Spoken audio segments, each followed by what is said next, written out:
La vie est belle avec Jésus. Alléluia. Celui qui siège dans le ciel rit.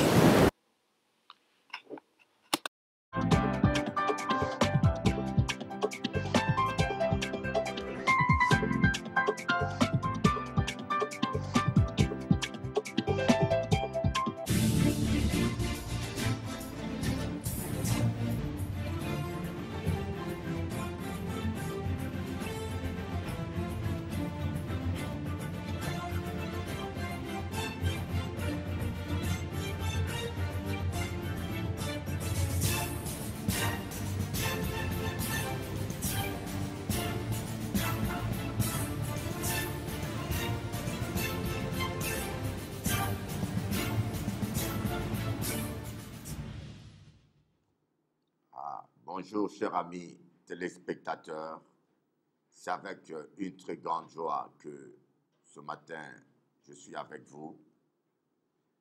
Je suis très content d'être avec vous et de pouvoir partager avec vous la parole de Dieu. J'ai un petit problème à l'œil. Dieu est bon, Dieu est fidèle. Nous allons prier avant de commencer notre programme de télévision. Amen. Tendre Père céleste, Dieu miséricordieux, Dieu plein de compassion, Dieu plein de bonté. Ce matin, nous sommes là, cher Père céleste, pour parler de ta parole, pour apporter cette bonne nouvelle d'espérance et de joie à ton peuple, à ceux que tu as prédestinés avant la fondation du monde, pour qu'ils croient à ta parole et qu'ils soient sauvés. Puisses-tu nous conduire, nous parler à chacun ce matin. Saint-Esprit, puisses-tu nous accompagner durant ce moment de partage. Cher Saint-Esprit, puisses-tu parler à chacun de nous ce matin. Dans le doux et précieux nom de Jésus, ton Fils bien-aimé. Amen. Alors aujourd'hui, je vais apporter deux thèmes que je vais séparer en deux. Surtout du fait que ce message est suivi sur Internet aussi par tous les chrétiens à Paris, que ce soit au Canada, à New York, aussi en Colombie, en Afrique du Sud, au Congo, en Côte d'Ivoire. J'ai aussi des amis là-bas qui suivent ce message par le biais de TV Christ. Si vous voulez vous connecter sur ma chaîne de télévision où je dirige la prière tout le matin. Tout le matin, nous sommes en prière. Tout le matin que Dieu a fait. De 5 heures du matin, heure des Antilles, à 6 heures.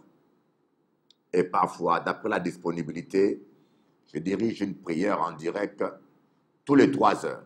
Tous les 3 heures.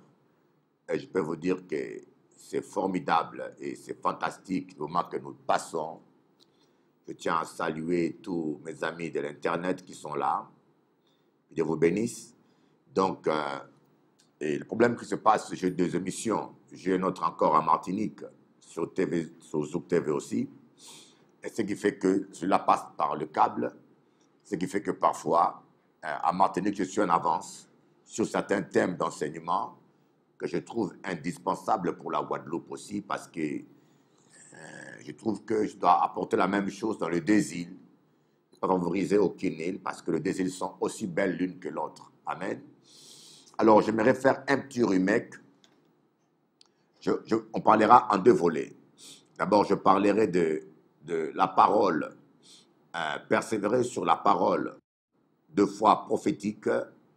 Et le deuxième thème sera la puissance de la prophétie. La première chose que nous allons partager, le passage clé que nous allons partager se trouve dans 2 Rois, chapitre 13, verset 14 au verset 21. 2 Rois, chapitre 13, le verset 14 au verset 21. Nous allons rester que dans ce passage-là. Nous n'allons pas beaucoup nous balader. Nous allons rester dans ce passage-là. Et j'aimerais vraiment succinctement vous apporter cet enseignement qui peut être plus large possible, plus long possible, mais j'essaierai de vous donner l'essentiel. j'aimerais commencer par l'introduction, persévérer dans la parole prophétique, dans la parole de foi prophétique. Pourquoi? Parce que j'estime que sans cette introduction en Guadeloupe, quand je vais aborder le second thème qui est consécutif à celui-là, la puissance de la parole prophétique, je crois que beaucoup de gens ne comprendront pas grand-chose ou bien vont manquer une partie de révélation. Je commence au verset 14 à lire pour vous, 2 Rois. Lorsqu'Élisée fut atteint de la maladie dont il mourut, Joas, roi d'Israël, descendit vers lui, pleura sur son visage et dit, mon père, char d'Israël et sa cavalerie. Joas était un roi d'Israël, mais c'était un roi qui connaissait la valeur d'un prophète. Il savait l'importance d'un prophète. Aujourd'hui, dans nos églises, les ministères prophétiques sont négligés, abandonnés même. Dans beaucoup de congrégations, il y a beaucoup des organisations religieuses qui ne croient même plus au ministère prophétique. Il y en a qui croient qu'il peut y avoir des apôtres, il peut y avoir des pasteurs, des évangélistes, mais ils ont du mal à croire que le ministère prophétique existe toujours. Parce que quand nous lisons l'apôtre Paul nous citer les ministères, il cite 5 ministères, comme les 5 doigts de Dieu, qui symbolisent la grâce divine. Il cite 5 ministères, dont le ministère prophétique. Et malheureusement aussi, tous les aventuriers n'ont pas facilité la chose. Des fois, le peuple de Dieu voit plus de faux prophètes que de vrais prophètes. Des prédictions fausses, et des erreurs aussi que d'autres vrais prophètes ont faites. Parce qu'on peut être un vrai prophète et commettre d'erreurs de jugement, d'interprétation. Pas loin que ce matin, moi-même, j'ai une vision. J'ai vu un avion dans lequel j'étais était allé s'écraser dans un immeuble. J'ai vu que l'avion décollait. On a pris le décollage. J'étais avec mes enfants. Et à un moment donné, l'avion décollait et il a commencé à retomber. Et en retombant, il a commencé à glisser sur la piste et aller tout droit entrer dans un bâtiment. Et pendant que l'avion allait dans le bâtiment, j'ai tenu mes enfants dans le bras, j'ai commencé à parler en langue, j'ai réclamé la protection divine. Et dans la grâce de Dieu, l'avion n'a pas brûlé. J'ai eu le temps de sortir avec mes enfants. Et ce matin, il fallait que j'aie une interprétation de cela. Je sais que le songe vient de Dieu parce que c'était exact. C'était vraiment, c'était une vision comme si je vivais cette vision. Et maintenant, les problèmes qui se passent, il faut bien l'interpréter. Je dis, Seigneur, ça signifie quoi? Ça peut être que Dieu me dit qu'il faut que je prie pour ma famille, pour mes enfants, que dans la prière, je vais triompher, que Dieu me garde, me protège. Ça peut dire aussi que, comme je suis en jeûne, Dieu me montre que suite à ce jeûne, Dieu couvre mes enfants d'un danger qui aurait pu arriver. Suite à ce jeûne et prière, Dieu m'épargne ce malheur. D'ailleurs, dans le psaume 27, David dit, je demande à l'Éternel une chose que je désire ardemment, habiter dans ses parvis, dans son temple pour contempler sa gloire et sa magnificence. Et il continue en disant, car dans son tabernacle, il m'épargnera de malheur. Dans son tabernacle.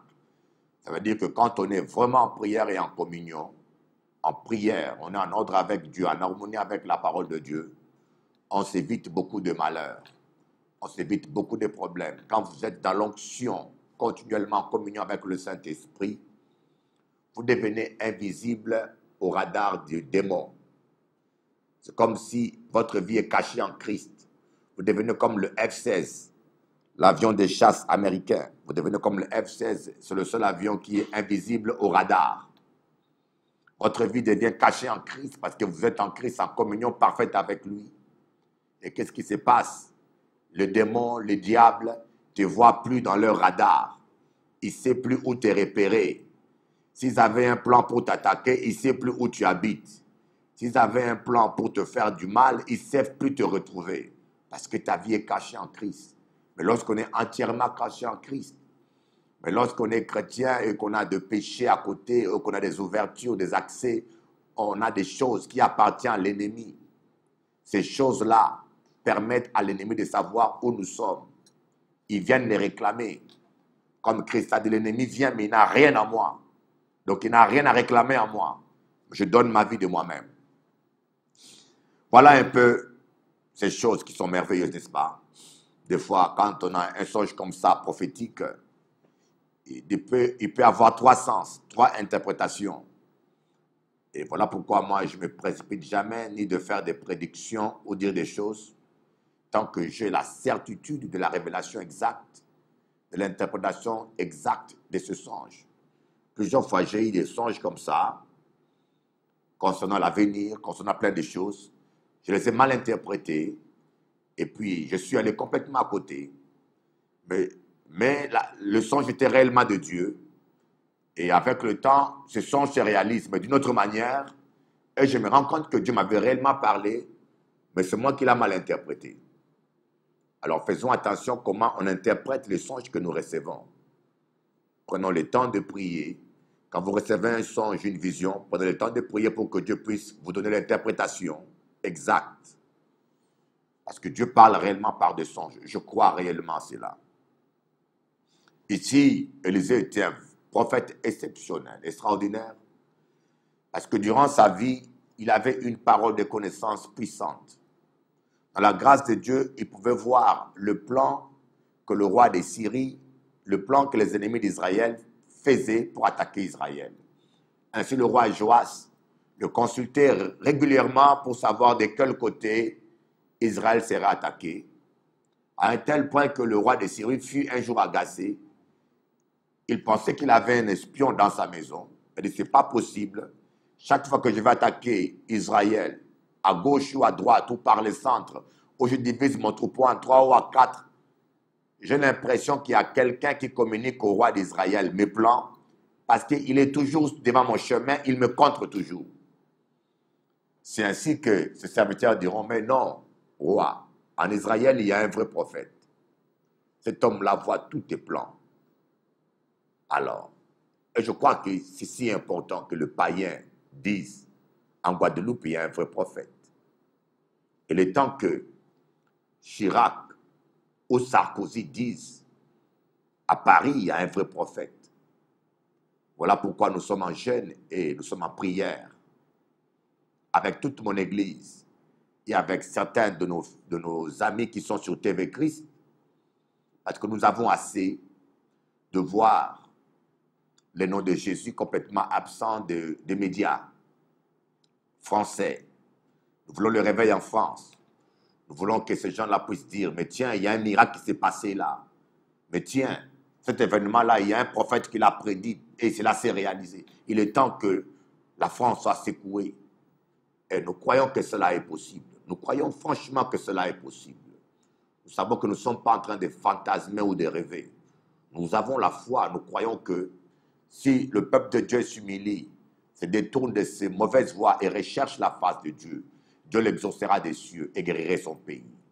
Nous sommes en train de prier pour la France, pour que ce pays soit complètement visité par la puissance de Dieu. Et nous savons que cela, le réveil de la France ne viendra ni par la puissance, ni par la force, mais par l'Esprit de l'Éternel. Voilà pourquoi nous recherchons la sanctification. Et le roi Joas, sachant qu'Élisée était près de mourir, il se sentait perdu et désespéré. Voilà pourquoi il est allé verser d'abondantes larmes. Ce n'est pas qu'il avait la compassion pour Élisée. Ce n'est pas qu'il avait beaucoup d'amour pour Élisée. Mais il avait son intérêt personnel. Il se sentait perdu. Il sentait qu'il allait perdre des guerres. Il se mit à pleurer. Je ne sais pas si vous n'est pas arrivé de pleurer un jour. Voilà pourquoi la Bible dit, malheur à l'homme qui s'appuie sur l'homme et qui prend la chair pour son appui. Ne vous appuyez pas sur un pasteur, ni sur une église. Parce que Dieu peut le prendre d'un jour à un autre. Ou il peut tomber comme tout homme. Mais si votre foi est sur cet homme-là, le jour où il tombera avec votre foi. Mais si vous avez votre foi en Dieu, en Christ et Jésus, le véritable Dieu, nous sommes dans le véritable Dieu, en Jésus-Christ, alors là, vous allez expérimenter la gloire de Dieu. Là, même si votre leader tombe ou il a des failles, vous ne serez pas choqué ni scandalisé, mais au contraire, vous serez amené à intercéder pour lui. Voilà ce qui ne va pas dans nos congrégations aujourd'hui pentecôtistes, pentecostales, évangéliques. C'est que les fidèles parfois n'acceptent pas de reconnaître les faiblesses de leur leader. Un pasteur peut être fatigué spirituellement, émotionnellement. C'est un homme comme vous. S'il fallait des prédicateurs, de pasteurs parfaits, Dieu aurait envoyé des anges à la place des humains. À l'exemple de Moïse qui, quand il levait les mains, Israël était en guerre avec Amalek. Israël rapportait la victoire. Quand il baissait les mains, Israël avait la défaite. Il fut un moment donné où Moïse avait des mains tellement lourdies. Mais il y avait Aaron et Our qui ne l'ont pas critiqué, qui ont compris sa faiblesse, qui l'ont tenu par la main et qui ont tenu sa main haute jusqu'à la victoire. Quand vous avez votre pasteur qui est fatigué, qui a des faiblesses, ou qui devient nerveux, qui devient stressé, priez pour lui. Ne l'achevez pas parce qu'il est votre leader. Ne l'achevez pas. Tenez-lui dans la main, priez pour lui, soutenez-le. Montrez-lui votre amour et encouragez-le.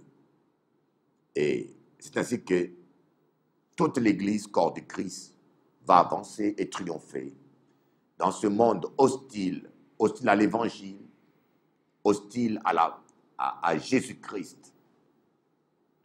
Élisée lui dit, dans le verset 15, pendant que le roi Joas pleurait, Élisée lui dit, prends un arc et des flèches. Il se procura un arc et des flèches, puis Élisée dit au roi d'Israël, bande l'arc avec ta main. Quand il l'eut bandé de sa main, Élisée posa ses mains sur les mains du roi et dit, ouvre la fenêtre vers l'est. Il ouvrit et Élisée dit, tire. Alors il tira. Élisée dit, c'est une flèche de salut de la part de l'Éternel, une flèche de salut contre les Syriens. Tu battras les Syriens à Éphec jusqu'à les exterminer. Élisée étant que prophète de Dieu, il était malade, affaibli. Il n'avait plus la force de tirer d'arc. Il n'avait plus la force de faire toutes ces choses. Il était mourant. Ayant vu l'homme de Dieu ayant vu le roi s'humilier et pleurer, vous savez que Dieu ne sait pas résister à un cœur repentant. Dernièrement, j'ai mis dans un site web internet un enseignement que j'ai intitulé « Persévérer jusqu'à vaincre Dieu ». Et j'ai eu beaucoup de réactions. Les gens m'ont dit, mais un homme peut-il vaincre Dieu? Et j'ai répondu à un jeune homme, il s'appelle Pérez. Je dis, mais oui, Dieu lui-même a dit à Jacob, tu as lutté avec des hommes et Dieu, et tu as été vainqueur. Donc Dieu lui-même estime que Jacob l'avait vaincu. Mais sauf que le mot vaincre est un mot ici imagé. Quand on dit que Jacob a vaincu Dieu, ça ne veut pas dire que Jacob était plus fort que Dieu physiquement. Ça veut dire simplement que Jacob a pu changer la vie de Dieu. Jacob qui était maudit a pleuré, a pleuré, a pleuré, a imploré la grâce de Dieu. Et Dieu a changé d'avis et a béni Jacob. Nous allons, si Dieu permet, développer cet enseignement. C'est un enseignement aussi spécifique pour vous montrer que vous pouvez changer plein de choses dans votre vie par la prière. La prière est une arme extraordinaire. Prenez conscience que la prière peut changer votre famille. La prière peut changer votre mari. La prière peut changer votre épouse. La prière peut changer votre île, la Guadeloupe, la Martinique, la Guyane. La prière peut changer la France. La prière peut changer des choses. Je crois beaucoup à la puissance de la prière. Et là, Élisée a donné une parole de foi prophétique. Quelle différence y a-t-il entre une parole de foi prophétique et la prophétie simplement? La prophétie dans le sens du Nouveau Testament, elle est faite pour consoler, pour encourager, pour édifier, pouvons le voir rapidement avant d'aborder notre deuxième thème. Dans 1 Corinthiens, la Bible parle clairement de ce que c'est que le don de prophétie. Et vous allez voir la différence entre le don de prophétie et le don prophétique. Voilà, dans 1 Corinthiens 14, verset 3, on dit « Celui qui prophétise, au contraire, parle aux hommes, les édifie, les exhorte, les console. Celui qui prophétise, par contre, parle aux hommes, en les édifiant, en les exhortant, en les consolant. » C'est ça la prophétie, dont parle la Bible, le don de prophétie. Mais il y a le ministère prophétique qu'il ne s'agit pas seulement de prophétiser simplement comme tout le commun des chrétiens, mais celui-là a quelque chose de plus. Il fait des prédictions, il prédit l'avenir, et c'est par la réalisation de ces prédictions qu'on sait que réellement Dieu a parlé par ce prophète.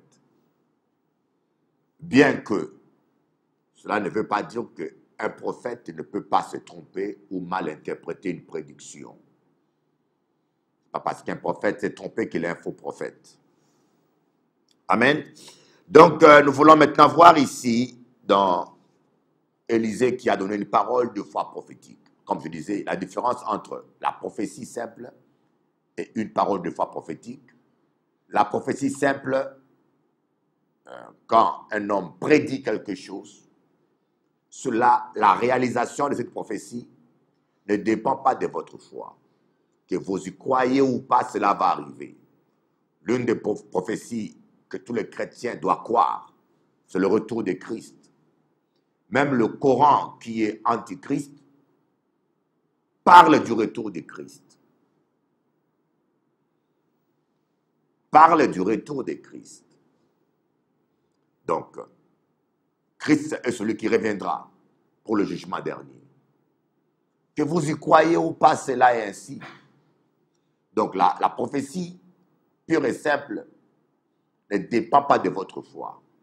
C'est Dieu qui décide dans sa souveraineté. Il vous dit, si Dieu a montré que la terre va trembler, un prophète le dit, que vous croyez ou vous ne croyez pas. Si vous croyez, vous sauvez votre vie. Si vous ne croyez pas, la terre va trembler à votre dépens.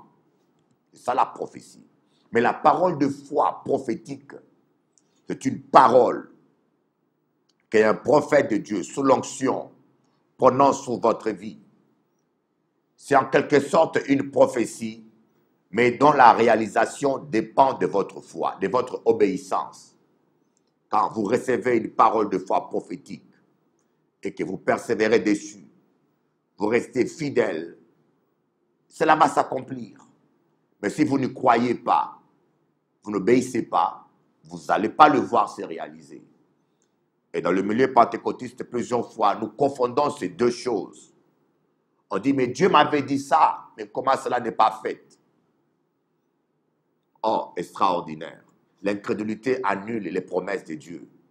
Comme dit l'apôtre Paul, la parole de Dieu a été annoncée à nos ancêtres, aux Israéliens, mais comme ils n'ont pas mis foi, ils ont annulé de leur part les promesses de Dieu. Ils ont annulé. L'incrédulité peut annuler les promesses de Dieu pour vous. Bien aussi que le péché aussi. Et nous allons voir ici, dans cette petite partie de passage, cela illustre le prophète Élisée dit, tu vas vaincre Israël, les Syriens jusqu'à leur extermination. C'est un acte prophétique. Et cela est écrit dans les cieux, c'est que l'homme de Dieu dit. La Bible dit que Dieu fait ce que ce prophète dit. Cela est écrit dans les cieux, que Joas allait vaincre les Syriens jusqu'à leur extermination. Mais maintenant, il fallait que cette prophétie se réalise sur terre. Dans le verset 18, maintenant, regardez maintenant comment Joas a annulé l'extermination, il a gardé que la victoire. Elle les a dit encore, prends les flèches. 18, verset 18. Il les prit, elle les a dit au roi d'Israël, frappe contre terre. Alors il frappa 3 fois et s'arrêta. Joas a manqué de persévération. Il a frappé 3 fois et s'arrêta. Alors l'homme de Dieu fut saisi d'indignation contre lui et dit, il fallait frapper 5 ou 6 fois. Alors tu aurais battu les Syriens jusqu'à leur extermination. Maintenant, tu ne les battras que 3 fois. Vous comprenez? L'homme de Dieu prononce une parole sous l'onction. Cela est réalisé dans le ciel. Cela est réalisé dans le ciel. Il fallait maintenant que le prophète le roi Joas saisisse la révélation. Le roi Joas faisait les choses charnellement. Vous savez, il y a des gens qui servent Dieu et qui raisonnent tout le temps, qui restent terre à terre et charnels. Or, les voix de Dieu sont élevées au-dessus de nos voix. Ses pensées sont élevées au-dessus de nos pensées. Tout ce qui est logique n'est pas obligatoirement dans le plan de Dieu. La preuve, quand Samuel est allé pour bénir un fils d'Isaïe, Dieu ne lui avait pas dit lequel encore. Arrivé là-bas, Samuel a pensé logiquement que c'était normal qu'on bénisse l'aîné, car la loi dit que tout aîné d'une famille appartient à Dieu. Et Dieu lui a dit non. Celui ne regarde pas son apparence. Ce n'est pas lui que j'ai choisi, mais c'est le cadet, c'est le plus petit. Donc, on ne peut pas fonctionner avec la logique avec Dieu. Et des fois même, Dieu nous donne des visions, des songes, comme mon cas. Au lieu de chercher l'interprétation de Dieu, nous raisonnons logiquement, nous cherchons l'interprétation logiquement, et parfois nous tapons à côté. Et Joas manquait de révélations. Il a frappé dans la chair 3 fois. Et le prophète de Dieu était indigné. Il a dit non. Tu aurais dû frapper même 5 fois. Ainsi, tu aurais exterminé les Syriens. Voilà une parole de foi prophétique qui ne s'est pas réalisée. L'homme de Dieu a dit, tu vas exterminer. Mais l'accomplissement de cette prophétie dépendait de l'attitude, de l'obéissance, de la foi de Joas. Joas a saisi cette parole, mais il n'a pas persévéré dessus comme il fallait. Il a frappé 3 fois. Et il leur a dit, Élisée lui a dit, tu battras les Syriens 3 fois seulement. Mais si tu avais frappé 3 fois, tu aurais pu les exterminer. Voilà pourquoi, dans ce passage, nous comprenons l'importance de croire dans une parole de foi prophétique et persévérer dessus. J'aimerais vous donner une prophétie que moi j'ai reçue. Il y a 17 ans, même pas 17 ans, il y a 20 ans, 22 ans peut-être, j'étais à Paris. J'étais en train de prêcher dans le métro.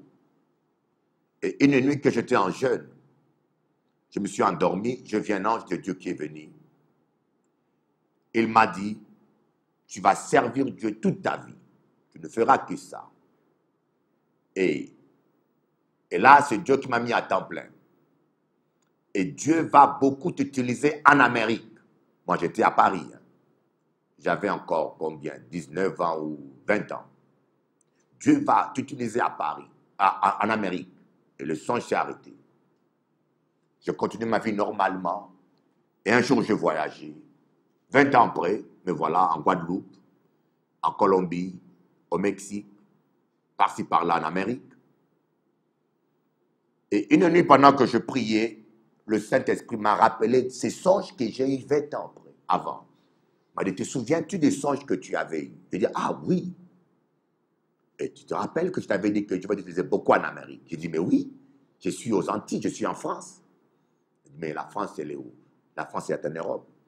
La Guadeloupe est politiquement en Europe, mais géographiquement, elle n'est pas en Europe. En Caraïbes, la Caraïbe, c'est dans l'Amérique. Je dis, ah oui, Seigneur, quand Dieu donne une prédiction, que vous oubliez la prédiction ou que vous ne croyez pas, cela va se réaliser. Mais par contre, il y a des paroles de foi prophétiques sur la guérison, sur le miracle, sur la prospérité, pour laquelle nous avons besoin de persévérer dessus. Je vois bien Joseph en train de persévérer sur la promesse de Dieu qui lui a dit, ton père, ta mère et tes frères et sœurs vont s'agenouiller devant toi. C'était un songe qui avait ce sens-là. Même en prison, il croyait à cette promesse. Il a persévéré. Je suis convaincu que si Joseph avait cédé aux avances de la femme de Potiphar, je suis sûr qu'il n'aurait pas vécu ce qu'il a vécu. C'est important d'être fidèle à Dieu pour vivre la réalisation de paroles de foi prophétiques. C'est un sujet large et immense, très très long, très très grand. Ce n'est pas ce dernier temps Dieu m'amène à parler beaucoup du prophétique. Je crois que c'est le temps de Dieu. Dieu veut que son peuple entre dans la dimension prophétique à laquelle il les a appelés. Sans révélation, le peuple est sans frein. Sans révélation, nous sommes en train de tâtonner à gauche, à droite et nous perdons le temps. Amen. Voici la première partie de cet enseignement et nous allons suivre une petite pub sur TV Christ et après, vous allez suivre la deuxième partie qui est aussi intéressante. Estoy sin ti.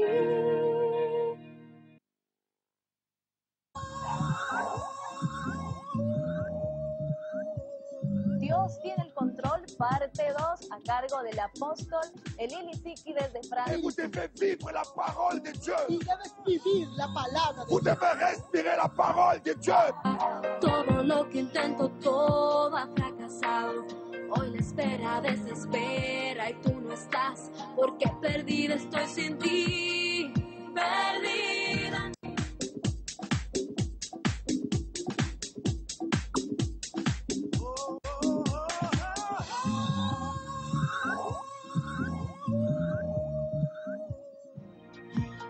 Perdida estoy sin ti.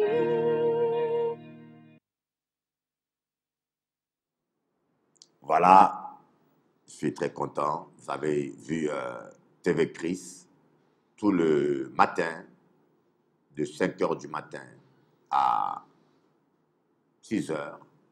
Je suis en prière.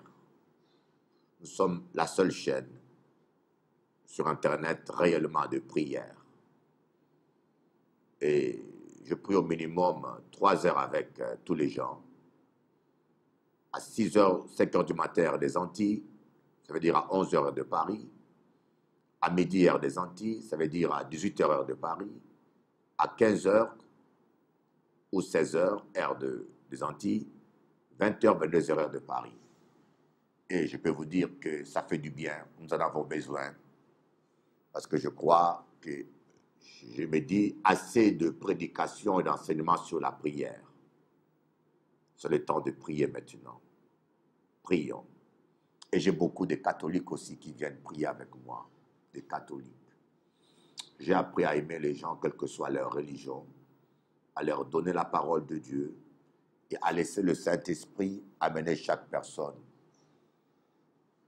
à la vérité.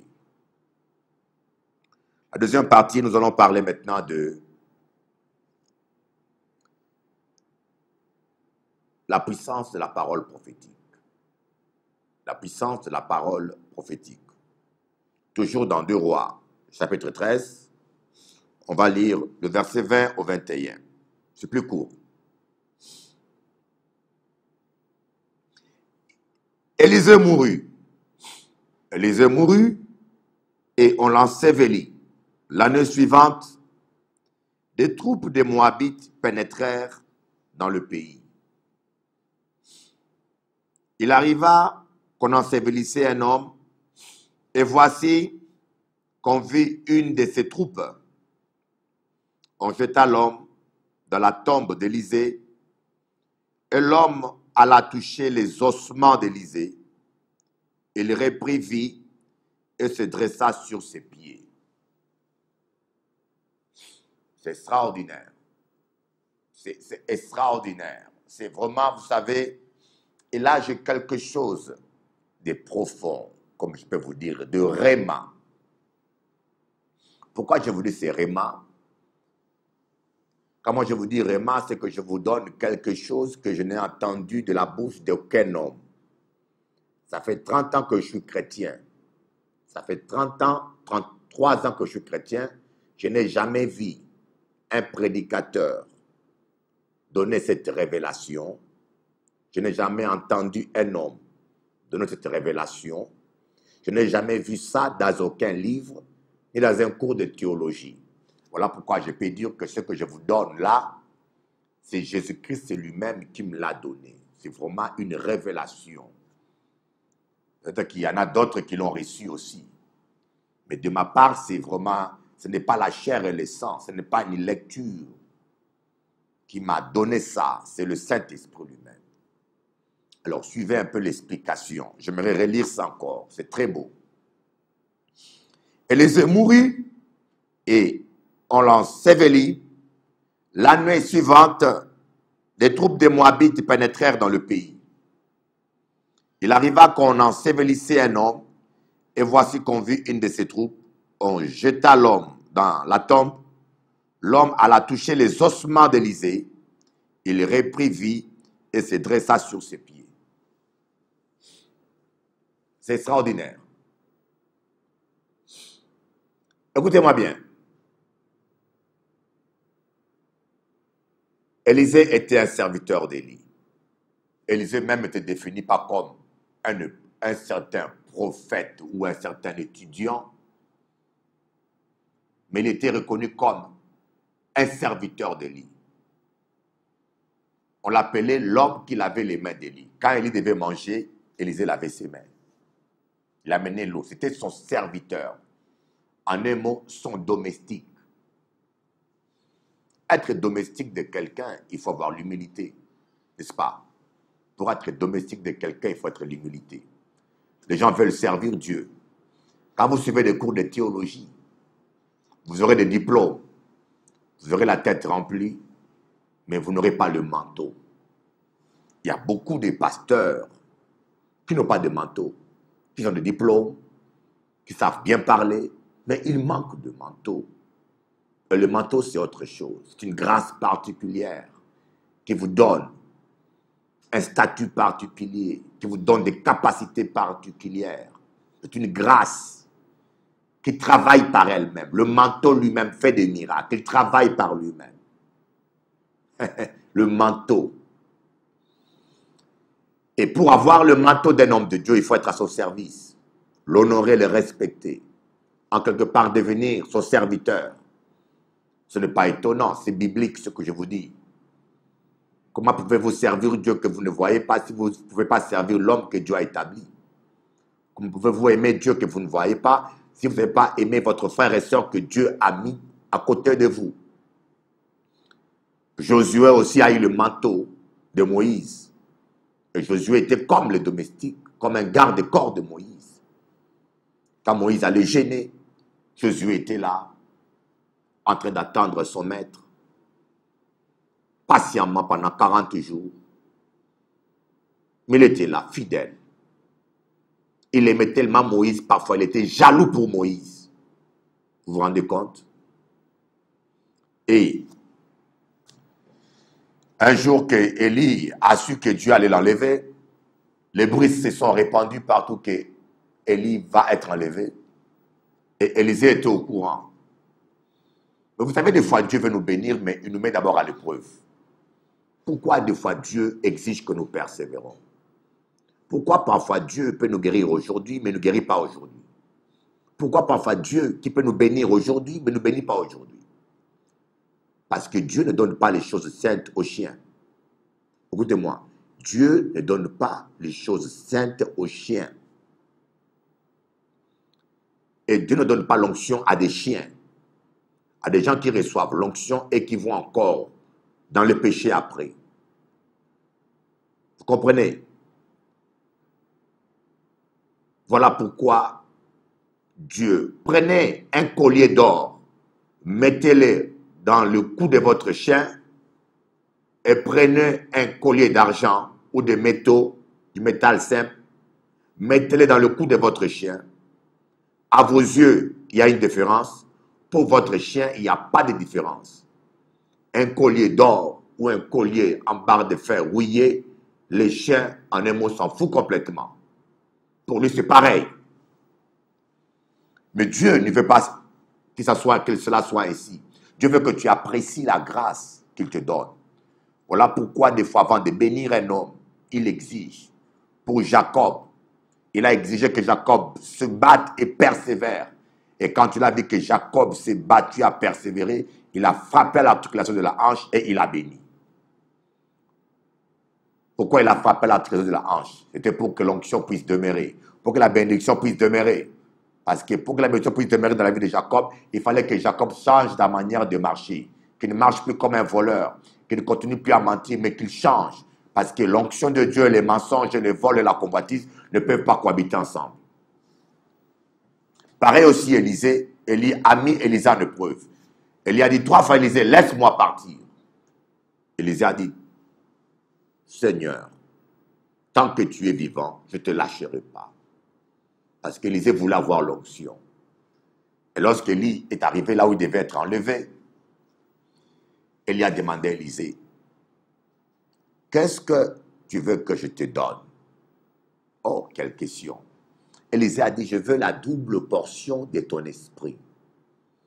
En un mot, la double capacité de ta puissance, de l'onction que tu as. Et dans ces termes-là que parlait le prophète Élisée, ça voulait dire simplement, je veux avoir 2 fois plus de puissance que ce que tu as. Je veux en avoir besoin pour vaincre là où toi, tu n'as pas pu vaincre. Je veux, et cela signifiait avoir 2 fois de miracles que Élie. Et Élie a dit à Élisée, cela t'arrivera. Ce que tu demandes, c'est difficile. C'est extraordinaire, la parole de Dieu. Écoutez bien cette révélation. Je suis sûr que vous allez apprendre quelque chose de nouveau aujourd'hui. C'est extraordinaire. Élie a dit à Élisée, ce que tu demandes, c'est difficile. Nous allons voir pourquoi c'est difficile. Hein? Nous allons voir pourquoi. Mais cela t'arrivera si tu assistes à mon enlèvement. Si tu me vois lorsque je serai enlevé. Alors, Élisée n'a pas compris de quoi il s'agissait. Mais quand les chevaux de feu sont descendus, séparer Élisée d'Élie, et pourquoi le chevaux de feu? Ça ne veut pas dire qu'au ciel il y a des chevals. Les gens ne comprennent pas la parole de Dieu. Le cheval est le symbole de la puissance du Saint-Esprit. Vous comprenez? Le cheval symbolise la puissance. Quand vous voyez un homme monter un cheval dans les cieux, ça veut dire que c'est un homme qui vient avec la puissance. Quand vous voyez Christ assis sur un cheval blanc, ça veut dire que Christ vient dans la puissance, dans toute sa puissance. C'est simplement ça. Les gens s'imaginent des chevals, mais non. Il n'y a pas de l'herbe au ciel pour des chevals. Donc la puissance du Saint-Esprit est descendue en forme de feu. Elle les a séparés les deux. Vous comprenez? Vous devez être séparés avec votre pasteur que par le feu, non par la chair. Il y en a qui laissent leur père spirituel parce qu'on pense différemment. Ça, c'est la chair. Il y en a qui changent d'église parce que le pasteur a péché, je change. Ça, c'est charnel, ça. Il y en a qui prennent autre direction d'eux-mêmes et ils perdent l'onction, ils perdent la récompense. Vous devez être séparés avec votre leader seulement par le feu de Dieu et par la révélation. Et ce feu-là qui a traversé Élisée était comme le feu qui était descendu pour brûler le sacrifice d'Abraham. Abraham avait coupé les animaux en deux quand il traitait l'alliance avec Dieu, et le feu est descendu la nuit du ciel pour brûler le sacrifice. De même, ce feu aussi était descendu pour brûler l'attachement qu'Élisée avait avec Élie. C'était un attachement qui était comme un sacrifice de bonne odeur, agréable à Dieu. Et le feu passait entre deux pour consumer cet attachement, cet amour qu'Élisée avait pour son maître. Et Élie fut enlevé. Et pendant qu'il le voyait enlevé, il a vu quelque chose. Il a vu le manteau tomber. Il a vu le manteau tomber. Oh! Il y en a qui ne voient rien. Si il n'avait pas assisté à son enlèvement, il n'aurait pas vu le manteau tomber. Mais quand Élie est parti, il a vu le manteau tomber. Il a vite récupéré le manteau. Et c'est par le manteau que le 16e miracle s'est accompli. Vous allez voir, c'est par le manteau que le 16e miracle s'est accompli. Parce que Élie dans sa vie, il a fait 8 miracles. Quand Élisée a demandé la double portion, donc le double des miracles d'Élie, Élie savait bien que Élisée allait mourir après avoir fait 15 miracles. Élie savait bien ça. Élie a communiqué l'onction. Mais l'onction n'était pas que dans le manteau. L'onction était aussi sur Élisée. Mais le manteau, au 15e miracle, Élisée allait mourir. Il fallait que le manteau soit là pour accomplir le 16e miracle. Et nous voyons dans la vie d'Élisée, Élisée a fait exactement 15 miracles. Et après, il est mort. Le 16e miracle, ce n'est pas Élisée qui l'a fait, c'est le manteau qui l'a fait. Voilà pourquoi c'était difficile. Parce qu'il allait mourir au 15e miracle. Élie comme prophète, il a vu ça de loin. Un vrai prophète, il a vu ça de loin. Il a dit, ouh, c'est difficile. Les prophètes voient l'avenir. C'est difficile. Mais cela va arriver. Si tu ramasses mon manteau et que tu t'habilles avec ton manteau. Oui, parce qu'après 15 miracles, je sais que tu mourras. Mais le manteau sera avec toi. On va t'enterrer avec le manteau. Il va rester des os, tu vas mourir. Mais parce que tu seras, tes os seront imprégnés de mon onction. Alors là, le 16e miracle va s'accomplir. Et lorsqu'on a pris le mort, les gens sont allés enterrer un mort, ils ont vu des Moabites en troupe qui voulaient attaquer. Pour prendre la fuite, ils ont pris le mort, ils l'ont jeté dans le tombeau d'Élisée. Et le mort est allé. Il a touché les os d'Élisée. Ces os qui étaient dans le manteau. Et le mort est ressuscité. Le 16e miracle s'est accompli. Et la parole prophétique d'Élie s'est accomplie. Et c'est puissant, mes frères. Est-ce que vous comprenez comment c'est grandiose, comment c'est extraordinaire, notre Dieu? Je ne sais pas si vous arrivez à comprendre quel Dieu vous priez. Je ne sais pas si vous arrivez à comprendre. Des fois, nous grandissons dans l'évangile, nous n'avons que des anti-exemples, des mauvais exemples. Des hommes de Dieu qui meurent par accident, qui meurent jeunes, qui meurent brûlés par un avion, qui vivent des choses désastreuses. Mais on dit, mais comment un homme de Dieu peut vivre ça? Une dame m'a dit, Bishop, mais comment un homme de Dieu peut vivre de telles choses? Il dit, mais il doit avoir désobéi à Dieu. C'est comme le jeune prophète qui fut dévoré par les lions. Imaginez-vous un jeune prophète dévoré par les lions. Quelqu'un qui ne connaît pas l'histoire va dire, où était Dieu? Où était Dieu dans cet homme-là? Est-ce que Dieu protège ses serviteurs? Comment un prophète peut faire autant de miracles et finir par dévorer par un lion? Mais celui qui connaît l'histoire biblique, il sait que cet homme-là avait désobéi à Dieu et voilà pourquoi le malheur lui est arrivé.